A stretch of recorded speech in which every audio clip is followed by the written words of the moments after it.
കഴിഞ്ഞ കുറേ വർഷങ്ങളായിട്ട് നമുക്കൊരു കലാപരിപാടി കാണാൻ കിട്ടും. പ്രത്യേകിച്ച് നമ്മുടെ തിരുവനന്തപുരത്ത്. തിരുവനന്തപുരത്തല്ല, ഇപ്പോൾ എവിടെ ആയാലും സമരം ആളുകൾ പ്രതിഷേധത്തിനൊക്കെ ഒരുപാട് കൂടി കഴിഞ്ഞു കഴിഞ്ഞാൽ അവിടെ ഈ ആദ്യം ഒരു മറയുണ്ടാക്കും. അത് വെച്ച് അവരെ ഈ ഗ്രില്ലൊക്കെ വെച്ച് ഉപയോഗിച്ച് അവരെ തടയാനായിട്ട് ശ്രമിക്കും.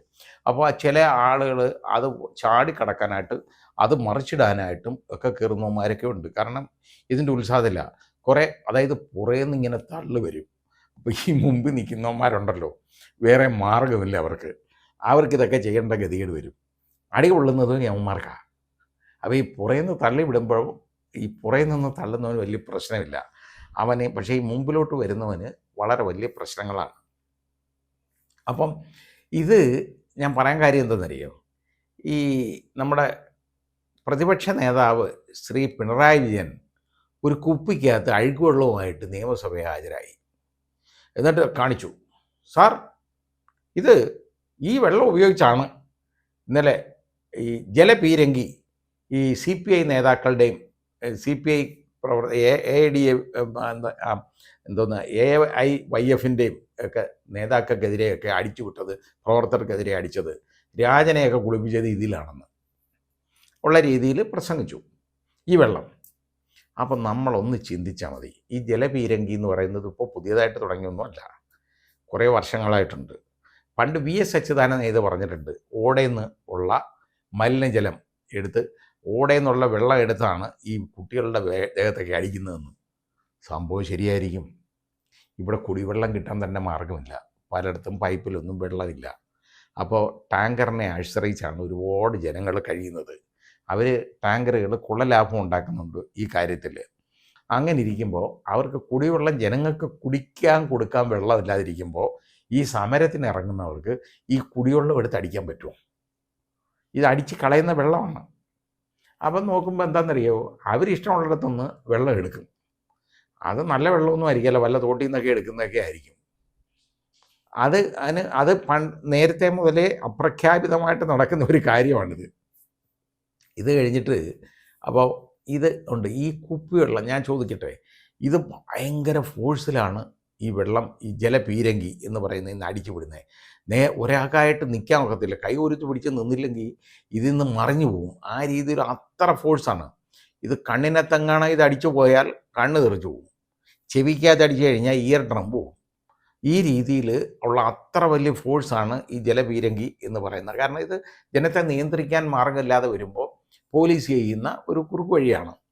കാരണം പോലീസിനും അവരെ എടുത്തിട്ട് അടിക്കാൻ പോയി കഴിഞ്ഞാൽ അവർക്ക് എളുപ്പമുള്ളതല്ലേ അവർ നോക്കുള്ളൂ.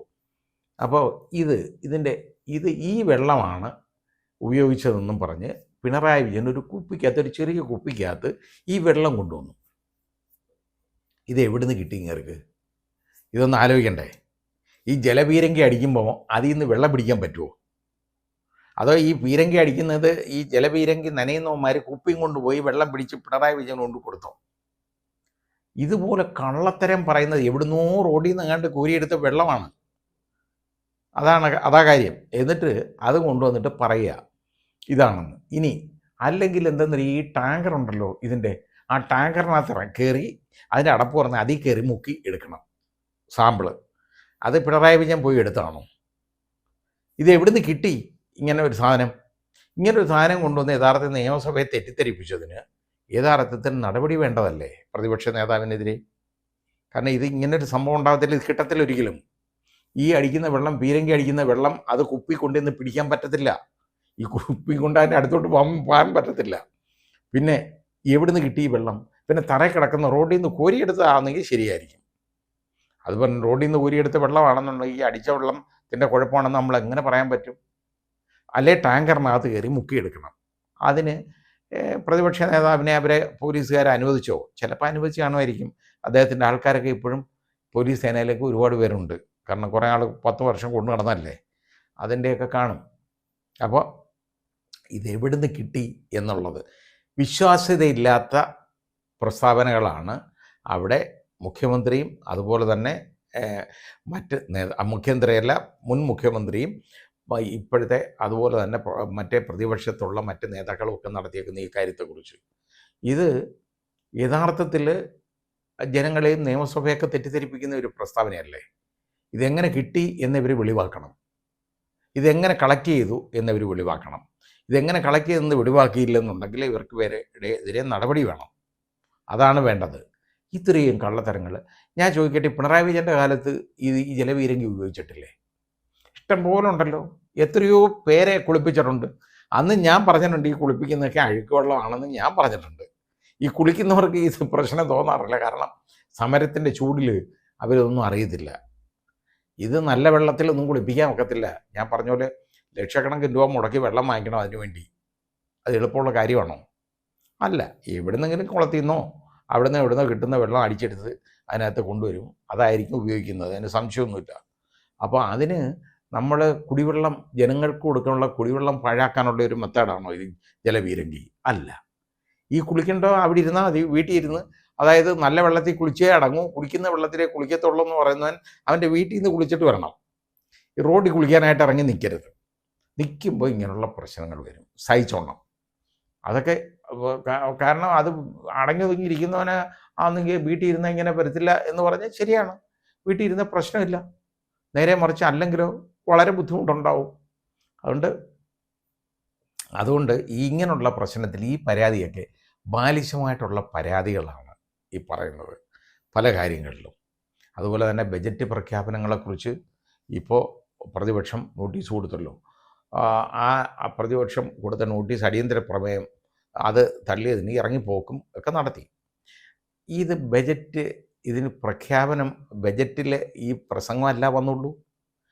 ഈ അത് തീരുമാനിച്ച് ഫൈനാൻസ് ബില്ലായിട്ട്, ഫൈനാൻസ് ആക്റ്റായിട്ട് അത് മാറണമെന്നുണ്ടെങ്കിൽ നിയമസഭയിൽ ചർച്ച കഴിഞ്ഞല്ലേ ഉള്ളൂ. അത് ചർച്ചയിൽ ഇതൊക്കെ ഉന്നയിക്കാമല്ലോ, പറയാമല്ലോ ഏത് കാര്യവും. അവിടെ അതെല്ലാം മോഡിഫൈ ചെയ്യാമല്ലോ. അപ്പോൾ അതിന് പകരം ആയിട്ട് വെറുതെ ആവശ്യമില്ലാത്ത ആരോപണങ്ങൾ ധനമന്ത്രിക്കെതിരെ, നമ്മുടെ ബഹുമാന്യനായ മുഖ്യമന്ത്രിക്കെതിരെ പറയുന്നതും നല്ല കാര്യമല്ല. വരട്ടെ, നോക്കാം എന്താണെന്ന്. അതിന് ചർച്ച വരട്ടെ. ചർച്ച വരുമ്പോൾ ഉദാഹരണമായിട്ട് മാത്രമല്ല, ഇപ്പോൾ നമ്മുടെ UDF-ന്, ആ മുന്നണിക്ക്, അവർക്ക് പറ്റാത്ത കാര്യങ്ങളാണെന്നുണ്ടെങ്കിൽ UDF മുന്നണിക്ക് അതിനകത്ത് ഒരുപാട് കാര്യങ്ങൾ ആവശ്യപ്പെടാം. UDF-ന് കോൺഗ്രസ്സിൻ്റെ നയങ്ങൾക്ക് വിരുദ്ധമാണെന്നുണ്ടെങ്കിൽ അത് കോൺഗ്രസ്സിന് ആവശ്യപ്പെടാം. അങ്ങനെയൊക്കെ ഇത് മാറ്റണം, ഇത് ചെയ്യണം എന്നുള്ളത്. അതുകൊണ്ടത് അതിനൊക്കെ സമയമുണ്ട്. ഇനിയും ഒന്നും ആയില്ലല്ലോ. അതിപ്പോൾ ഒരാൾ പറഞ്ഞു. അതുപോലെ ശ്രീ രമേശ് ചെന്നിത്തല പറഞ്ഞ ഒരു കാര്യം ശരിയാണ്. ആ ബജറ്റിലെ ഒരു കാര്യം എക്സൈസ് മന്ത്രിയോട് ആലോചിക്കാതെ ചെയ്തെന്ന് പറഞ്ഞാൽ അത് ബജറ്റിലെ പ്രഖ്യാപനമല്ലേ വരുന്നത്. ബജറ്റിനകത്ത് നിർദ്ദേശമാണ് വന്നേക്കുന്നത്. ആ നിർദ്ദേശം പുറത്ത് പറയുക എന്ന് പറഞ്ഞു കഴിഞ്ഞാൽ അത് ചോർച്ചയാണ്. ബജറ്റ് ചോർച്ചയാണ്. അത് ശരിയല്ല.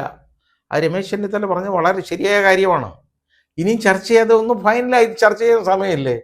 ഇത് തീരുമാനമില്ല, അന്തിമമല്ലല്ലോ ഒരു നിർദ്ദേശം എന്ന് പറയുന്നത്. വരട്ടെ, നമുക്ക് കാത്തിരുന്ന് കാണാം.